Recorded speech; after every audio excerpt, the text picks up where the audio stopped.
Bismillahirrahmanirrahim. Faslun walladhi yanqudul wudu'a sittatu asya'a. Telah kita membahas tentang fardu wudu, sunnah-sunnah wudu, dan itu digabungkan dari satu. Jadi ada beberapa kesunahan wudu yang digabungkan dengan kefarduannya. Ada yang terpisah, begitu ya. Dan itu digabungkan nanti sifat-sifat wudu yang pertama yaitu dengan membaca basmalah yang pertama, yang kedua kita membasuh kedua tangan ya 3 kali, kemudian kita kumur-kumur 3 kali, memasukkan air ke dalam hidung, mengeluarkannya 3 kali, kemudian kita membasuh muka 3 kali sambil berniat. Dilanjutkan dengan membasuh kedua tangan 3 kali, dimulai dengan tangan kanan, kemudian dilanjut tangan kiri. Selanjutnya mengusap kepala. Mengusap kepala sebagian dan lebih utama disunahkan semua kepala. Rambut kepala maksudnya, yaitu sebanyak 3 kali. Setelah itu mengambil air lagi yang baru, kemudian dilanjutkan dengan mengusap kedua daun telinga yang baik luar maupun bagian dalam sebanyak 3 kali. Boleh sebaiknya dari kanan dulu baru kiri dulu, boleh berbarengan langsung. Begitu juga dilanjutkan dengan kaki ya, kaki itu 3 kali, dimulai dari kaki kanan sampai kaki kiri sampai kedua mata kaki, dan yang terakhir itu berurutan. Dan ke semua itu tidak berjeda, langsung berkelanjutan. Dan biasanya ada doa setelah berwudu, sambil membaca doa, kita menghadap kiblat, baca doa berwudu, gitu ya. Asyhadu an la ilaha illallah wahdahu la syarikalah wa asyhadu anna Muhammadan abduhu wa rasuluh. Allahumma ja'alni minat tawwabin wa ja'alni minal mutatahhirin wa ja'alni min ibadikas shalihin. Ini doa setelah berwudu. Kita lanjutkan faslun walladzi yanqudul wudu'a sittatu asya'a. Satu pasal yang membahas tentang yang membatalkan wudu ada 6 perkara. Menurut mazhab Syafi'i, yang membatalkan wudu ada 6 perkara. Apa saja? Yang pertama, ma kharaja minas sabilaini. Ada sesuatu yang keluar dari 2 jalan, jalan depan maupun jalan belakang. Itu ya, jalan depan maupun jalan belakang. Di sini berdasarkan firman Allah Subhanahu wa taala, au jaa ahadun minkum minal ghaiti. Ini berdasarkan firman Allah di dalam surat Al-Maidah ayat 6, atau jaa datang ahadun salah seorang minkum dari kalian minal ghaiti dari buang air kecil, atau di sini tempat ghait itu tempat buang air gitu ya. Tempat buang air kecil maupun besar ya. Kemudian batallah wudunya gitu ya. Kalau buang air kecil, buang air besar, batal wudunya. Pokoknya keluar angin, sesuatu barang pun itu apapun pokoknya itu, baik air, cair, angin, itu membatalkan. Yang kedua, wan naumu, tidur. An-naumu tidur. Ala ghairi hayatil mutamakkin. Ini jika posisi tidurnya tidak netap. Netap itu seperti kita sedang duduk sekarang ini. Ya, duduk apa ya? Duduk bersila. Kalau duduk bersila ini dimungkinkan, ini termasuk mutamakin, hay'a mutamakin. Kalau duduk bersila itu hay'a mutamakin, di mana tempat keluar belakang, jalur belakang ini tertutup, sehingga tidak memungkinkan orang ketika tidur itu keluar anginnya, gitu ya. Sementara ini berbeda kalau tidurnya itu posisinya miring atau posisinya sampai sudah kepalanya itu masuk ini, kemudian terangkat, bagian belakangnya ini terangkat, maka kemungkinan dia bisa batal. Ya, kalau buang angin nggak terasa, gitu ya. Berikutnya yang ketiga, wazawalul aqli, hilangnya akal. Bisukrin, dengan mabuk ini ya, mabuk minum yang keras gitu ya. Au maradin, atau sakit. Maksudnya ini pingsan gitu ya. Yang berikutnya, ini yang keberapa ini? 1, 2, 3. Yang keempat, walam surrajuli almar'atal ajnabiyah. Seorang pria menyentuh perempuan asing. Perempuan asing itu adalah yang halal untuk dinikahi. Ya, istri juga termasuk sebetulnya kalau menurut mazhab Syafi'i batal. Ajnabiyah itu maksudnya adalah bukan mahram, ya, yang halal untuk dinikahi. Kalau adik, kakak, orang tua, anak itu tidak batal. Min ghairi hailin, jika menyentuhnya, menyentuh kulit langsung, rambut langsung, tanpa ada penghalang. Ya, min ghairi hailin, tanpa penghalang. Yang berikutnya, yang kelima, wa massu farjil adami bibatinil kafi. Menyentuh kemaluan, baik kemaluan laki-laki maupun perempuan, gitu ya, bibatinil kafi, dengan anggota depan, dengan ini telapak tangan, bagian depan. Kalau menyentuh gitu ya dengan tangan depan, maka batal. Berarti nyebok gitu ya. Ada adiknya lagi lagi buang air kecil, ya pipis gitu misalnya, kemudian kita cebokin, karena kita nyentuh, maka batal. Kalau nyentuh ya. Wa masu halqati duburihi alal jadid. Dan yang terakhir, mengusap atau menyentuh liang dubur, liang jalur belakang. Ini menurut pendapat qaul jadid. Qaul jadid itu qaul Imam Syafi'i yang baru. Itu batal. Nyebokin adiknya habis buang air besar, kemudian kita cebokin anak atau adik, ya habis buang air besar, kemudian kita cebokin jalur belakang, maka ini juga batal menurut qaul jadid. Dari sini artinya ada yang mengatakan tidak batal qaul qadim, gitu ya. Ini dijelaskan di sini al-madzhab al-jadid maqalau Syafi'i. Yang dimaksud dengan qaul jadid yaitu pendapat mazhab Syafi'i, pendapat Imam Syafi'i fi Misra, di Mesir. Tasnifan au ifta'an. Baik itu ditulis oleh Imam Syafi'i atau difatwakan. Wa huwal ma'mul bihi daiman. Dan inilah yang biasanya kebanyakan dipraktekkan. Illa fi masail rajjahaha a'immatul madhab. Kecuali beberapa masalah yang ditarjih, yang dikuatkan oleh imam-imam madhab minal qadim, dari madhab dari qaul qadim wa nasu 'alaiha. Jadi begini, dalam qaul Imam Syafi'i itu ada dua, ada qaul qadim, ada qaul jadid. Qaul qadim itu di Irak, qaul jadid di Mesir. Nah, kebanyakan yang dipakai dari mazhab Syafi'i itu adalah pendapat yang baru atau qaul jadid yang disampaikan oleh Imam Syafi'i maupun yang ditulis oleh Imam Syafi'i. Tetapi ada beberapa permasalahan yang di situ malah yang dipakai malah qaul qadim, yang mana menurut para imam madhab, pengikut madhab Syafi'i itu menganggapnya lebih kuat, gitu ya. Artinya apa? Tidak selalu pendapat itu tetap. Jadi menurut Syafi'i di sana kok sekarang berubah begini, ya ini biasa saja, gitu ya. Ya karena ilmu pengetahuan Imam Syafi'i itu berubah, atau misalnya ternyata ada hadis yang lain yang menyatakan, kemudian madhabnya berubah, gitu, pendapatnya berubah, atau kondisi daerah antara Mesir dengan Irak itu berbeda sehingga beliau lebih memilih pendapat ini, gitu ya. Ini beberapa alasan. Ada yang bilang karena kondisi yang berbeda, begitu ya, kondisi adat, tata adat, kemudian tata keseharian yang dilakukan oleh seorang orang itu berbeda, yang mempengaruhi perubahan pendapat. Wallahu a'lam bishawab.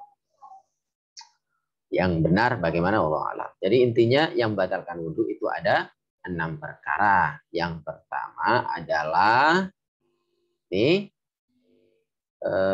keluar buang air besar atau kecil, ya, baik jalur depan maupun jalur belakang. Tidur yang tidak tetap, ya, ini tidak menutup jalur belakang, hilangnya akal yang ketiga, kemudian menyentuh menyentuh langsung tanpa penghalang, menyentuh menyentuh berbeda jenis kelamin ya. Laki-laki menyentuh perempuan, perempuan menyentuh laki-laki yang bukan mahramnya tanpa penghalang. Kalau misalnya di bajunya ya berarti tidak batal. Kemudian menyentuh kemaluan, kemudian menyentuh jalur belakang. Ini yang membatalkan. Dan ini menurut mazhab Syafi'i yang jadid. Artinya ada yang bilang bahwasanya menyentuh dubur itu tidak batal. Bahkan ada yang mengatakan menyentuh menyentuh kulit kemaluan tidak batal. Ada yang bilang itu mazhab Ja'fari. Nah ini juga yang menyentuh lawan jenis tidak batal juga ada. Begitu. Artinya apa? Di sini ada mazhab Syafi'i ini lebih hati-hati gitu ya. Ada hadisnya ini terkait dengan menyentuh kemaluan. Kata ini Nabi Shallallahu Alaihi Wasallam, man massa dzakarahu, yang menyentuh kemaluannya, fala yusalli hatta yatawaddo, maka janganlah melaksanakan sholat sampai dia berwudu. Dan ini adalah tanpa penghalang. Dengan tanpa penghalang. Kalau dengan ada penghalangnya, pakai baju, pakai celana, menyentuh dengan ada penghalang kain, maka tidak batal. Wa yatawaddau min masjid dzakar. Dan menurut riwayat Imam Nasai juga ini disebutkan berwudu lagi ketika menyentuh kemaluan. Man massa farjahu fayatawaddo. Ini Ummu Habibah juga pernah berbilang bahwasanya siapa yang menyentuh kemaluan laki-laki maupun perempuan maka berwudu. Gitu ya. Demikian pembahasan tentang yang membatalkan wudu. Masih ada pembahasan yang lain atau kita cukupi untuk tanya jawab? Pembahasan berikutnya tentang hal-hal yang mewajibkan mandi. Hal-hal yang mewajibkan mandi. Karena ini ada waktunya sekitar 10 menit lagi, maka kita cukupkan. Kita masuk ke tanya jawab. Pertemuan selanjutnya di halaman 23, yaitu apa di sini? Walladzi yujibul ghusla sittatu asya. Hal-hal yang membuat kita wajib mandi. Apa saja kita bahas di pertemuan yang akan datang. Demikian pembahasan hari ini. Barangkali ada yang mau ditanyakan, silakan. Mangga.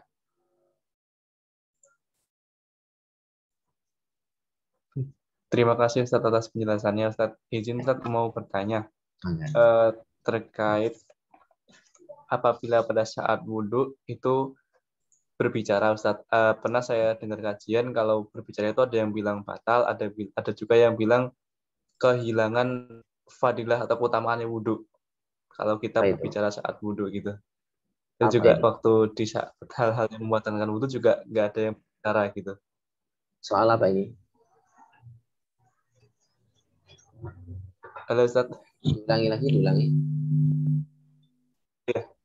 Ini Ustaz tentang saat wudhu itu berbicara Ustaz.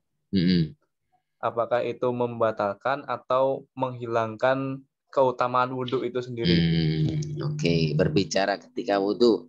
Di dalam terkait dengan berbicara saat wudhu, itu di dalam bab fikih itu tidak dibahas.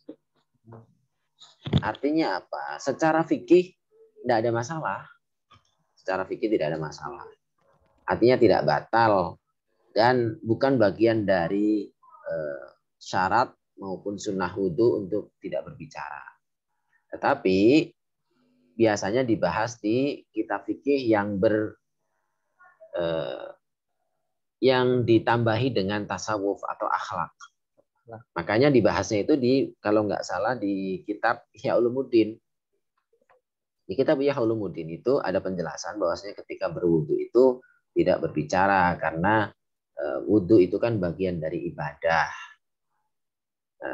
Namanya ibadah udah fokus, diselesaikan dulu ibadahnya baru kita laksanakan kegiatan yang lain. Itu intinya sebetulnya. Tapi kalau ya intinya fokus lah gitu saja sebetulnya. Tidak ada kaitannya dengan sah tidaknya. Nah, begitu. Adab hanya bagian dari adab. Meskipun adab tetapi ya penting gitu ya, penting. Seperti gitu misalnya. Dalam sholat itu kan secara fikih orang melirik kanan, melirik kiri, bahkan kepalanya ke sini tetap sah. Mohon maaf, kita lihat kepala mata kita, ada orang yang lewat, kita lihat, itu tetap sah. Bahkan kepala kita tengok kanan kiri masih depan gini, asal wajahnya masih menghadap ke sini, badannya masih menghadap kiblat, kepalanya nengok ke sini sedikit, tetap sah. Ya, asal gerakannya tidak lebih dari 3 kali ya. Karena masuk gerakan. Tapi masih mustakbilal kiblat, masih menghadap kiblat. Kecuali kalau badannya begini. Nah, berarti kan sudah beralih dari kiblat. Tapi kalau badannya yang menghadap itu kan badan. Kepala itu, mata, melirik itu masih menghadap. Nah, meskipun itu tetap sah, ya kita jarang orang begitu. Karena apa? Ya kita karena adab tadi itu. Meskipun khusyuk itu bukan bagian dari rukun sholat, ya. Termasuk hal-hal yang adab sholat, ya sehingga bayangkan kalau khusyuk itu kita dimasukkan dalam rukun sholat, ya bisa batal semua. Ya. Dan di antara khusyuk itu kan ada khusyuk hati, ada khusyuk badan. Nah khusyuk badan itu diantaranya adalah kita tidak lirik kanan, lirik kiri gitu. Dan itu masih sah. Gitu. Ya sama seperti itulah. Gitu. Wallahu a'lam bishawab. Mangga. Ya meskipun nanti ada juga yang mendebat, nggak masalah wudhu kemudian kita ngobrol, nggak ada masalah. Tapi ya nggak pantas lah. Gitu. Itu saja. Mangga barangkali ada yang lain. Masih ada waktu sekitar 7 menit lagi. Mangga.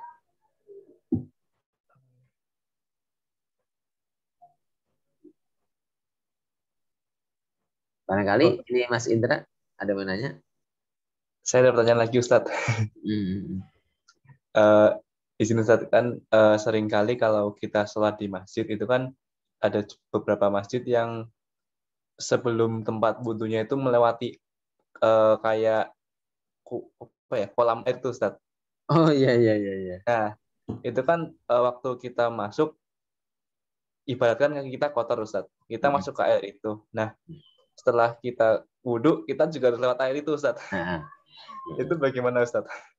Nah itu biasanya mohon maaf ya, air itu banyak sekali. Banyak sekali itu berarti lebih dari 2 kolam berkali-kali lipat. Contoh yang konkret kalau Mas Nanda jalan-jalan yang saya tahu ya di Sumber itu ada PCNU Sumber di dekat PLN. Pernah mampir nggak ya San? Belum ya? Belum pernah. Nah, di situ itu kebetulan airnya itu sekalian dipakai kolam ikan. Dan itu banyak sekali karena mengelilingi masjid. Nah, diameternya cukup panjang. Sehingga di situ asalkan tidak kena najis dalam arti buang air kecil di situ ya misalnya. Insya Allah nggak sampai membuat air itu berubah sifatnya dari mensucikan itu. Artinya kalau syarat itu dipenuhi, artinya banyak sekali, atau airnya bergantian terus, mengalir bergantian, maka tidak ada masalah. Tapi yang jadi masalah itu ketika airnya itu memungkinkan kena najis, mutanajis.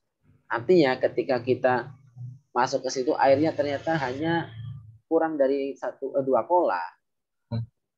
Dan itu sangat memungkinkan untuk kena najis, maka hindari. Maka nggak memenuhi syarat untuk dipakai untuk kelewatan itu. Begitu. Jadi tujuannya kan tujuan utama kenapa dipakai itu. Itu supaya ketika misalnya kita lewat itu, air biasanya kan mohon maaf, beberapa kamar mandi di tempat wudhu, di WC itu ya, biasanya kan berdekatan sekali dengan air wudhu. Sehingga khawatir najis-najis itu keluar. Dan ketika orang habis dari wudhu, tempatnya kena itu. Nah, maka dia harus melewati batas yang ada airnya itu. Diharapkan sekaligus cuci kaki di situ supaya bisa suci lagi. Alasannya sebetulnya begitu. Nah, makanya kalau misalnya air itu tidak memenuhi persyaratan tadi, tidak lebih dari 2 kola, maka ya hindari. Ya. Hindari. Nah, begitu. Ada beberapa masjid, mohon maaf, memang harus diperhatikan. Jadi Ya, jangan sampai dari kamar mandi itu airnya bisa keluar. akhirnya bisa keluar Dan bisa masuk ke tempat tempat wudhu. Ketika orang selesai wudhu itu malah kena najis kakinya. Seperti itu. Itu ada beberapa masjid yang kurang perhatikan itu, dan itu bisa membuat kita ya dikhawatirkan sholatnya tidak sah begitu karena membawa najis begitu. Wallahu a'lam bishawab. Berarti bisa ini ya, Ustaz, kayak profiling dulu gitu. Oh, ini airnya mengalir tuh aman itu. Misalkan Ya, lihat tuh keruh gitu, lebih baik ya, dihindari gitu. iya dihindari. Kecuali airnya sangat banyak. Iya, sangat ya. Meskipun keruh, tapi kalau airnya sangat banyak, ya tidak najis. Ya, Gitu. mensucikan. Wallahu a'lam bishawab. Barangkali ada yang mau ditanyakan lagi? Di beberapa masjid memang kita harus perhatikan ya, khususnya masjid masjid kita atau kamar mandi rumah kita, yaitu agak dihindari jangan sampai pintu itu bisa tertembus oleh air.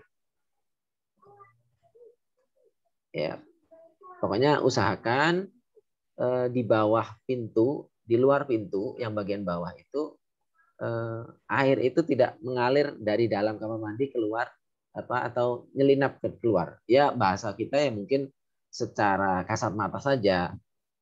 Ya, artinya kita berupaya karena ada beberapa kamar mandi ya, di berumah maupun di masjid itu kamar mandi itu kan otomatis pas ya kemungkinan besar terciprat ya keluar airnya ya. Ya, oleh karena itu memang bagusnya ya airnya tidak, intinya yang di luar itu lebih tinggi lah gitu. Begitu. Kalau nggak salah kalau di kantor itu nggak keluar kan saya lihat sih. Ya. Tapi ada beberapa saya lihat mohon maaf, contoh yang catatannya di hotel saya kebetulan ikut kadang-kadang jadi hotel di situ, Hotel Patra Jasa itu kan ada masjid baru. Itu pernah saya tegur juga karena di situ ternyata kamar mandinya itu yaitu dekat dengan tempat wudhu dan kamar mandi model hotel, sehingga di bawahnya itu tidak ada sekat yang lebih ya tidak tertutup rapat lah, sehingga kemungkinan besar najis itu bisa keluar gitu. Dan ini harus dihindari. Wallahu a'lam bishawab. Ustaz, boleh satu lagi nggak, Ustaz? Mungkin, nggak boleh, masih ada waktu. Siap. Izin Ustaz, kan kalau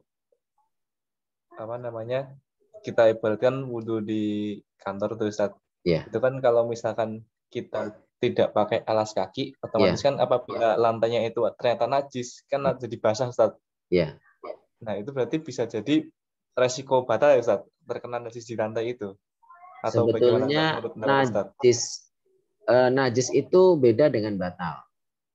Kalau kita wudhu kemudian kena najis itu tidak batal. Tidak batal. Tadi kan yang membatalkan wudhu kan nggak ada yang kena najis. Nggak ada najis, ya. Tetapi membuat tubuh kita jadi najis sehingga tidak sah untuk dipakai sholat. Nah, jadi beda ya, suci dari beda hadas dengan najis. Jadi yang membatalkan wudhu itu berhadas. Sifatnya maknawi, tidak kelihatan. Sementara najis itu sebetulnya kelihatan meskipun kecil. Oleh karena itu tadi yang disampaikan, kalau itu kaki kita basah, kemudian di situ berpotensi najis tempat yang kita lewati itu, maka berpotensi kaki kita kena najis. Maka yang paling aman adalah ketika satu tempat itu memang tidak diperuntukkan suci, maka sebaiknya kita pakai alas kaki. Gitu. Kecuali memang ada tempat lewat itu yang khusus memang di situ untuk area suci, maka kita pastikan di situ suci. Begitu. Intinya cari aman. Ya, kalau nggak salah dalam kaidah itu mencari yang hati-hati gitu. Intinya di situ. Hati-hatian, Ustaz. Ya, kehati-hatian. Allah alam. Mungkin cukup ya sementara ini. Cukup Ustaz. Alhamdulillah. Ya. Terima kasih atas perhatiannya dan keikutsertaannya, aktivitas interaktifnya. Mudah-mudahan apa yang kita baca tadi, baik dalam masalah sunnah-sunnah wudhu maupun terkait dengan yang membatalkan wudhu, mudah-mudahan dapat diserap dengan baik. Untuk pertemuan yang akan datang, kita akan membahas tentang hal-hal yang mewajibkan kita mandi. Acara ini disponsori oleh rumahbaca.id. Terima kasih atas perhatian dan terima kasih. Mohon maaf atas segala kekurangan. Bila mana ada hal-hal yang kurang berkenan, mohon agar dimaafkan. Marilah kita tutup acara pada kesempatan malam hari ini dengan baca Alhamdulillah. Alhamdulillahirabbil alamin. Subhanakallahumma bihamdika asyhadu an la ilaha illa anta astaghfiruka wa atubu ilaik. Wassalamualaikum warahmatullahi wabarakatuh. Waalaikumsalam warahmatullahi wabarakatuh.